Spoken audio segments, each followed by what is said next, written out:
jàngat bi ak El Hadj Daouda Mine El Hadj Daouda mbaa jàmm nga am ñu nuyoonte waat rek. waaw yaa ngi ci suba ba léegi. maa ngi lay fayaat soxna Naata. di nuyuwaat sama naataango yi ma bokkal ci plateau bi Mortala Cheikh Tidiane.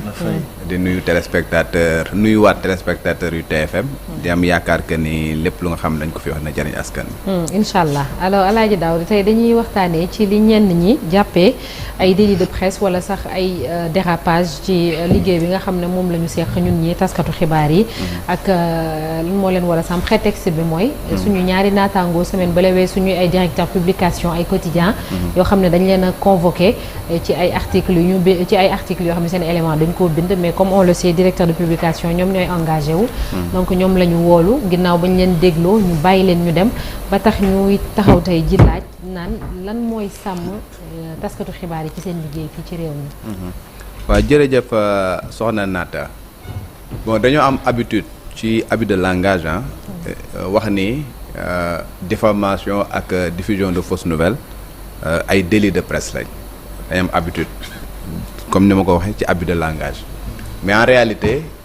duñu ay délit de presse c'est des délits par voie de presse am na différence boo xoolee boo demee ci sunu code pénal dafa am benn section bu nga xamante ne daf ko créé mu nekk section 6 bu nga xamante ne dafa wax infraction yi nga xamante ne dañ ko commettre par tous les moyens de diffusion publique foofu la diffamation nekk foofu la diffusion de fausses nouvelles nekk foofu la injure nekk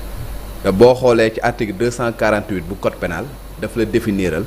ñan ñooy les moyens de diffusion publique effectivement wax nañ ci rajo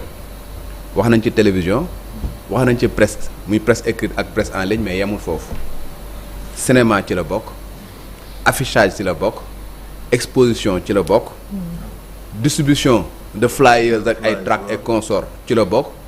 discours ci la bokk chant ci la bokk way sax ci la bokk voilà donc du question ni diffamation ak ça concerne uniquement les journalistes déedéet képp ku nga xamante ne yaa ngi wax ci pénc bi su fekkee ni wax nga lu nga xamante ne da nga porter atteinte à l'honneur et à la considération d'une personne mën nañ la topp ci diffamation te boo ko xoolee ci taarix ci fii Sénégal da ngay gis ni du journalistes yi rek la ñuy topp pour diffamation tey jii l'actuel premier ministre condamné woon nañ ko dans l'affaire Mame Mbaye Niang diffamation lañ ko condamné woon du journaliste diffusion de fausses nouvelles jàpp nañu fi ñu bëri ñu nga xamante ne l'ancien premier ministre bañ ko doon topp également muy Hadjibou Soumaré ci infraction yooyu lañ ko toppoon Boubacar Sèye bu Horizon Sans Frontières bañ ko jàppoon ci infraction yi lañ ko jàppe woon donc bëri na ay nit ñu nga xamante ne ñu ngi Sénégal ñu jàpp leen ci ay infraction yu nga xamante ne mi ngi nekk ci section yooyu te nekkuñu ay journalistes liggéeyuñu ci presse parce que tout simplement dañu am wax yu nga xamante nañ ko jëmale ko ci nit wala wax yu nga xamante ne jàpp nañ dafa porter atteinte à l'honneur et la considération d'une personne ñu jàpp leen tey jii Bah Diakhaté bi gis ngeen ne jàpp nañ ko ci benn affaire mais gis nga ne yeneen plainte yu nga xamante ne voilà plainte nañ ko pour diffamation ki nga xamante moo nekk sàmm jikko yi déjà entendre nañ ko ba Bah Diakhaté fi mu toll nii soo du tey jii rek ñu déféré waat ko ci affaire boobu juste pour dire que du ay délits de presse ce sont des délits par voie de presse et par conséquent nag dafa nekk lu nga xamante ne mën na daal ci journaliste bi mën na daal ci keneen képp daal ku nga xamante ne yaa ngi wax ci penc mi nekk lu nga xamante ay infractions nga xamante ne mën na daal sa kaw maintenant est-ce à dire que ce sont des infractions yu nga xamante ne bu dalee keneen ñu ne ok baax na bu dalee journaliste ñu ne non warul dal journaliste c'est ça la question oui c'est ça c'est ça la question ñu ne ok nañ dindi diffamation bu ñu ko dindee diffamation dañ koy dindi pour ñëpp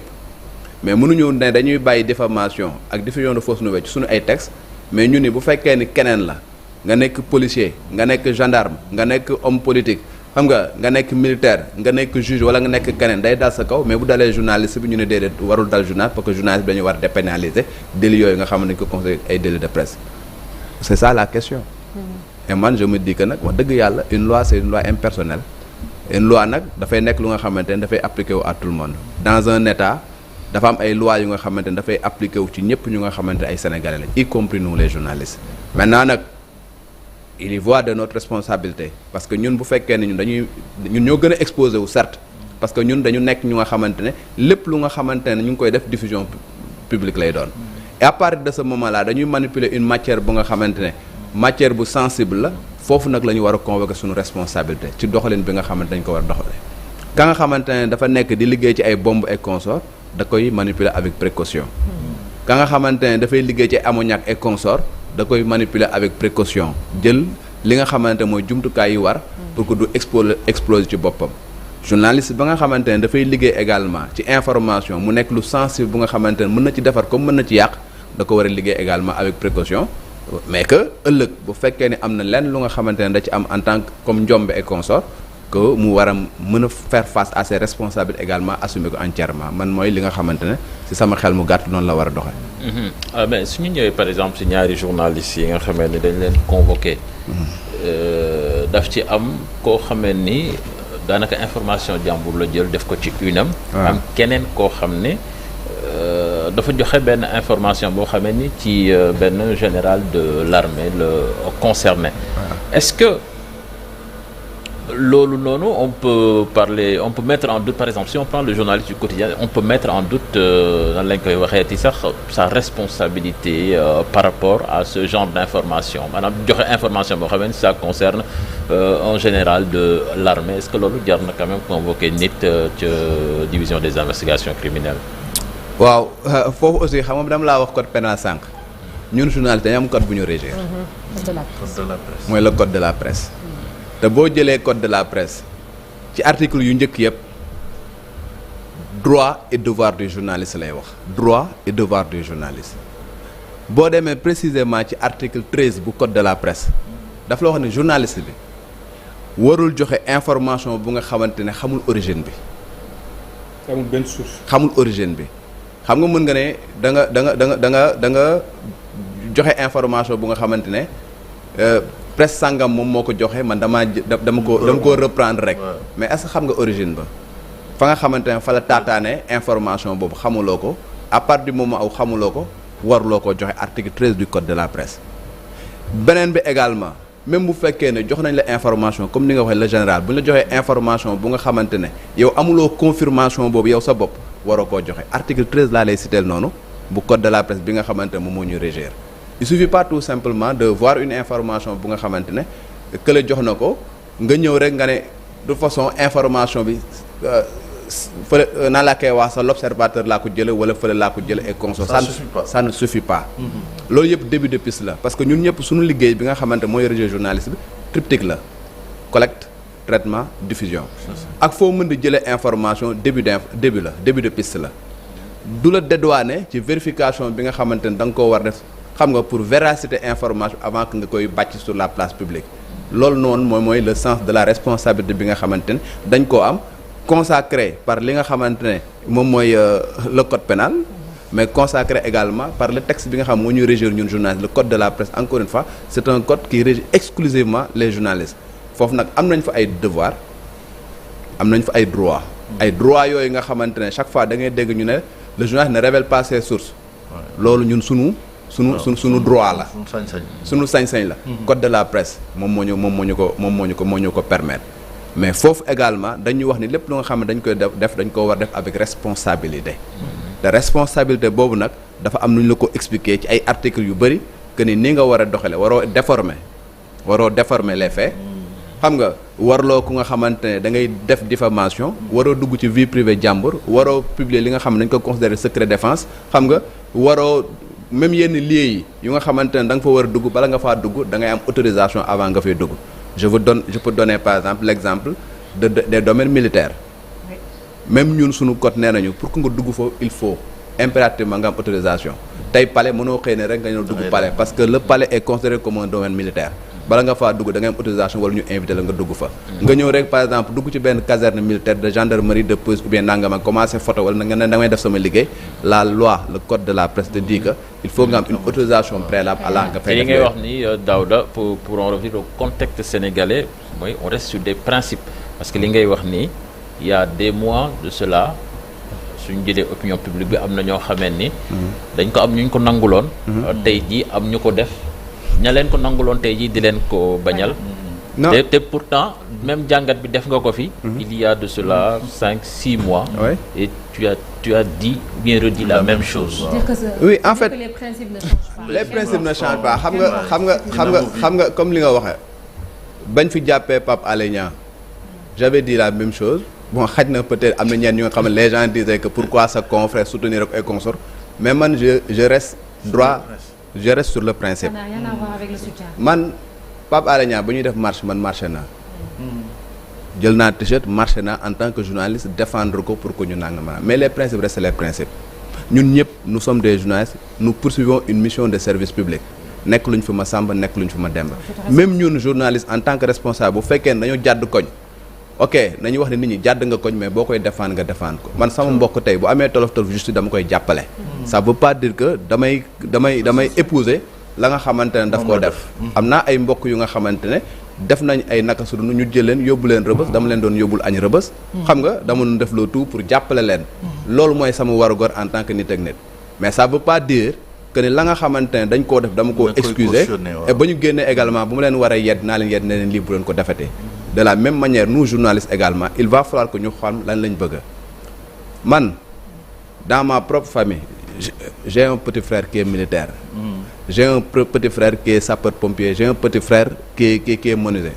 est-ce que dama leen a gën ba bu ñu defee ñaawteef ñoom ñu mun leen teg yoon man bu fekkee ni def naa lu nga xamante ne naka sa dul noonu ñu ne non man dara du fekk ci man non man pour man liggéey boo gis dafa am responsabilité bu nga xamante ne dañ koo war a am te responsabilité boobu nag bu fekkee ne yow assumer sa responsabilité nga poser un acte quel que soit acte bu nga xamante da nga war a da nga koy poser il faut être prêt à assumer les responsabilités bu nekkee lu baax nga am responsabilité nga am une sanction positive bu nekkee lu bon également nga am une sanction négative. Est-ce que Daouda da nga jàpp ni sunu confrères yi dañu prêter le flanc. je trouve nañ ma baal ca la may wax parce que encore une fois bugguma woon dugg ci ay détails. mais bu fekkee rek dañuy wax objectivement su fekkee ne yow xam nga ne la constitution te dit que le président de la République nomme à tous les postes civils et militaires yow ñu nommer un général de l'armée ngay ñëw ngay imputer la responsabilité de cette nomination là à un premier ministre ça pose problème parce que le premier ministre n'a aucun pouvoir pour affecter un général à New Delhi wala nangam ak nangam c'est de la responsabilité du président de la République même à supposer que tey jii le président de la République en vertu de l'article 50 de la Constitution mën na déléguer une partie de ses pouvoirs au premier ministre am na ay pouvoirs yu nga xamante ne mënu koo déléguer le premier ministre te parmi ces pouvoirs là mooy le pouvoir de grâce le fait que moom mooy le chef suprême des armées mënu ko déléguer il est de la responsabilité du président à partir de ce moment là moi journaliste information bu ma ko jotee dama koy jël avec des pincettes parce que xam naa ne en aucun cas mënul nekk il peut proposer un certain nombre de choses mais la dernière décision reviendra au président public et par conséquent à partir de ce moment là je me dis que cette information là n'est pas une information qui est vraie et recul boobu nag moi je me dis que nous tous nous sommes journalistes nous avons cette obligation là xam nga bu ñu amee benn information surtout bu fekkee ne une information sensible dafa war a éveiller sunu sens ba ñu war ko saytuwaat ko avant ñu koy teg sur la place publique. on a parlé aussi du CORED du tribunal des pairs. ñu bëri jàpp ne laataa yëf yi doon dem sax xëj na ay gendarmerie ak yooyu waroon nañoo bàyyee CORED ci boppam ñoom ñu juger ñi nga xamante ni ñoom ñooy taskatu xibaar yi seen liggéey ndax looloo tax mu nekk fi est-ce que yaakaar nga ni foofu la ñu waroon jaar. waaw foofu aussi d'accorduma ci ñenn ñi le CORED li nga xamante ne moom mooy ay pouvoir bu nga xamante ne boo jëlee les statuts du CORED moom moo ci nekk boo jëlee même le code de la presse am na article yu nga xamante ne moom moo jox CORED un certain nombre de pouvoir mais xam nga pouvoir yéen la ko jox veiller à l'éthique et à la déontologie le CORED n'a pas un pouvoir bu nga xamante ne dafay gérer ay infractions l'infraction c'est du domaine du procureur de la République. amul pouvoir coercitif. amul un pouvoir coercitif. yow Mor Talla wax nga lu nga xamante ne jàpp nañ ni respectewul éthique et la déontologie le CORED s'autosaisit traduire le devant son tribunal des pairs. bu la suspendre ñun je suis le président de la commission de la carte nationale de presse le CORED dit que Mor Talla Gaye n'a pas respecté la déontologie dañ koy suspendre pour 3 mois. adressé nga ma retirer sa carte nationale de presse pour 3 mois loolu mooy ay pouvoiru CORED. maintenant su fekkee ne da ngaa def ñaawteef def nga diffamation def nga diffusion de fausse nouvelle le CORED amul kaso le CORED amul tribunal le CORED n'a pas le pouvoir de te traduire devant son conseil dafa mel ni comme tey un avocat qui commet une infraction bu defee une faute disciplinaire l'ordre des avocats ñoom ñoo koy traduire mais su defee une infraction pénale dañ koy yóbbu kaso gis ngeen même dans l'affaire dans les événements yi nga xam dafa amoon ay avocats yu nga xam yóbbu nañ leen kaso xam nga parce que tout simplement dañu commettre ay infractions am nañ li ñuy woowee privilège de juridiction mais amuñu irresponsabilité pénale même les magistrats yi nga xamante ne dañuy juger encore une fois amuñu une irresponsabilité pénale suñu defee une faute disciplinaire le conseil supérieur de la magistrature ñoom ñoo leen di blâmer leen wala ñu suspendre wala ñu dégrader leen wala nangama wala sax ñu dem ba radier leen am nañu possibilité mais bu fekkee ne def nañ ñaawteef dañ leen di traduire ñoom dañu am privilège de juridiction moo xam bu ñu leen di traduire cour suprême lañ leen di traduire et non pas devant les juridictions ordinaires juste pour dire que amul kenn ku nga xamante ne dafa nekk Sénégal nga nekk ministre nga nekk député nga nekk journaliste nga nekk militaire nga nekk ku mu mën di doon ku nga xamante da nga am une irresponsabilité pénale ça n'existe nulle part et par conséquent moi je peux pas comprendre qu'on puisse dire que les journalistes également dañu am une irresponsabilité pénale dañu am responsabilité par rapport ak la nga xamante dañ koy def ñu am des droits et des devoirs yu nga xamante dañ ko am et par conséquent bu ñu demee ba nga xam def nañ naka sadu noonu il est normal que ñu teg leen fa nga xamante fa la ñuy teg yeneen Sénégalais mais Daouda ci ay sujets yu demee nii donc taxawaay wi nga xam ne journaliste bi war na ko war a mën a taxaw ba du bind loo xamante ne peut-être dina ko yóbbu ca ndungi siin lan lay doon mais également ñi nga xam ne dañuy jàpp ne peut-être nguur gi amaana dafa doxalee nen ci ñoo xamante ni waru ko woon doxalee ci jëm ci ñi nga xam ne ñoom ñoo di taskatu xibaar yi. man xam nga lan li may wax foofu ñun ñëpp nous accordons pour ñu wax ne il faut que ñu assainir la presse. mais cher. kenn du assainir lu nga xamante ne dafa sain bu ñu demee bañ ne il faut que ñu assainir la presse ça veut dire que y a un problème presse bi am na lu nga xamante ne nu muy doxee lu nga xamante ne normal loolu la ñuy wax assainissement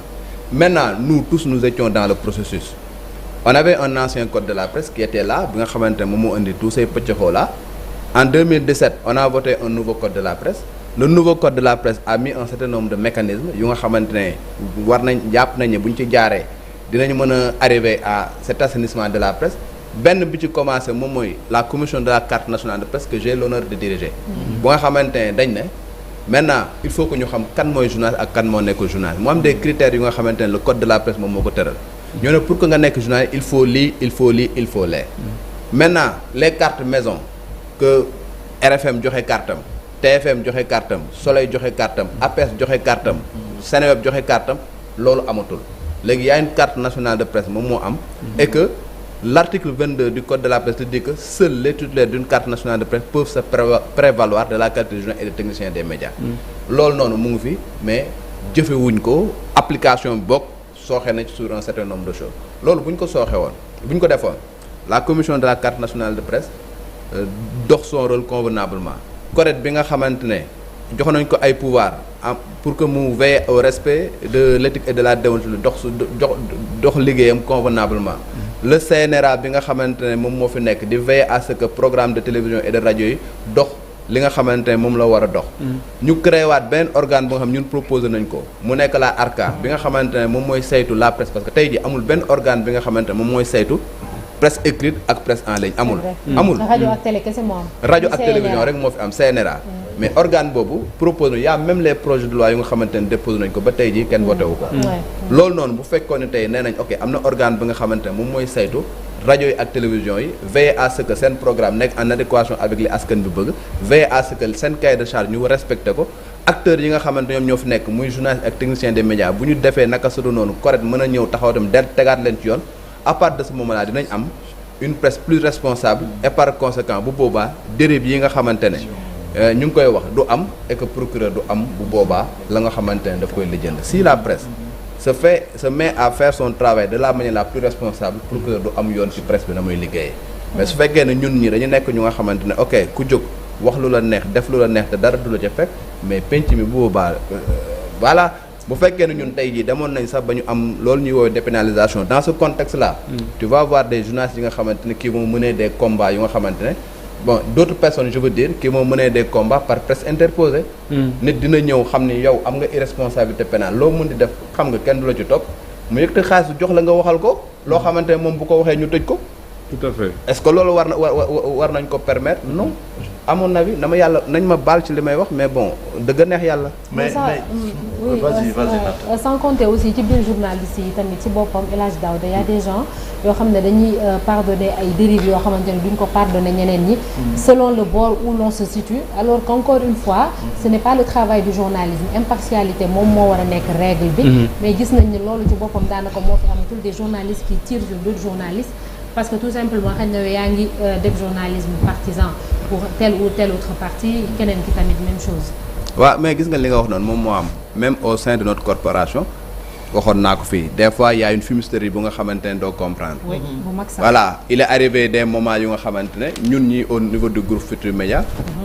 moment bu nga xamante ne on disait les choses lii ñuy wax ne am na ay moment bu nga xamante dans un contexte ñu ngi ko fay wax xam nga mais dañuy doon wax ne pourquoi défendre leen ma Samba pourquoi def leen ma Demba. et que y a même des télévisions yu nga xamante ne bañ demee dans des tribunes ils ont donné la parole à d'autres personnes ñu nga xamante taxaw foofu yàq ñu lu nekk c'est arrivé dans un contexte bu nga xamante ne yàggul ça fait pas 6 mois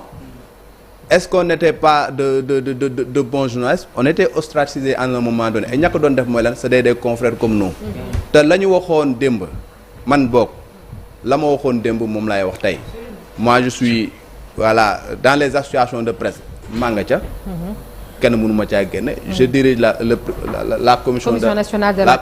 carte nationale de presse la CAP bi nga xamante ne la coordination des associations de presse maa nga ca parce que je suis membre de appel à l'association de la presse en ligne fu ñu toogee di wax lu nga xamante ne dafay jëmale presse bi kanam dinaa fa dem te dinaa wax li nga xamante ne dama koo xalaat mais nag li nga wax am na yoon yu nga xamante ne je suis pas d'accord il faut pas qu'on mette la charrue avant les bœufs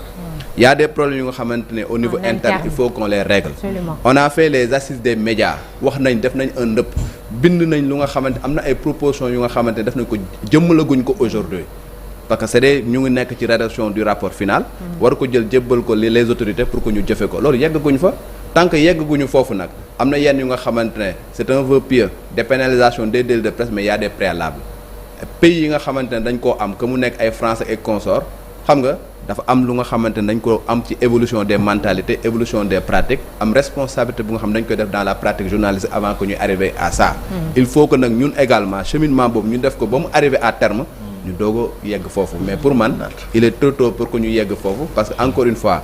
ñun nous avons une mission de service public la ñuy liggéey dañ koy defal pour askanu Sénégal et par conséquent askanu Sénégal boobu nga xam ne dañ koy defal aussi war nañ ko def de la manière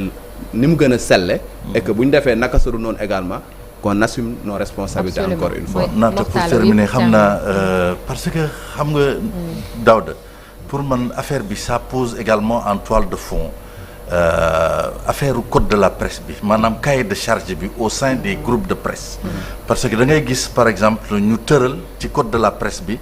maanaam ay critères pour le directeur de publication critères yi mu war a remplir pour nekk directeur de publication ci naka noonu la ñu remplir également la ñu teg des critères pour kii mën a nekk rédacteur en chef mais boo seetee ci yenn groupe yi appliqué wuñ ko parce que lu ñu wax ci directeur de publication rare na am na ñoo xam ni dañuy occuper des postes de directeur de publication mais rempliruñu ko amuñu sax maanaam warluwaay bi ci war parce que un directeur de publication normalement ci groupe de presse bi ak cahier de charge bu nekk ci code de la presse bi dafa war am oto dafa war am benn salaire boo xam ni dañ ko fixé mais loolu groupe yi ko respecté bëriwul est-ce que loolu également du tax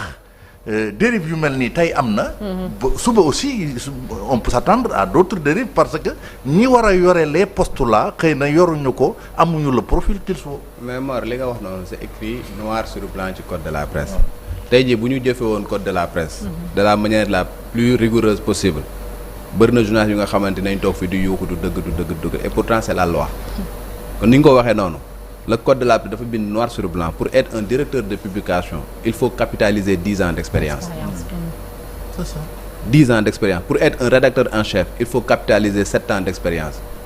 jëramal ci organes yi nga xam ne ñoom ñoo fi nekk que mu nekk la presse en ligne que mu nekk la presse écrite que mu nekk même les radios et les télévisions nga xool ndax am na ñu nga xamante ne ñi respecter principe boobu et pourtant c'est la loi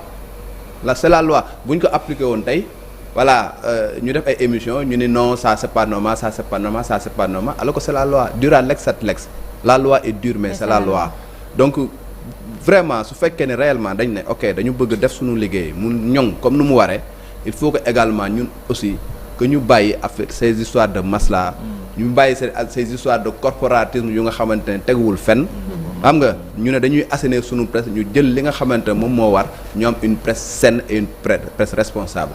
bu ko defee ëllëg liggéey bi dina gën a ñoŋ. journalistes yi seront mieux protégés parce que sa liggéey boo koy def correctement tu es protégé.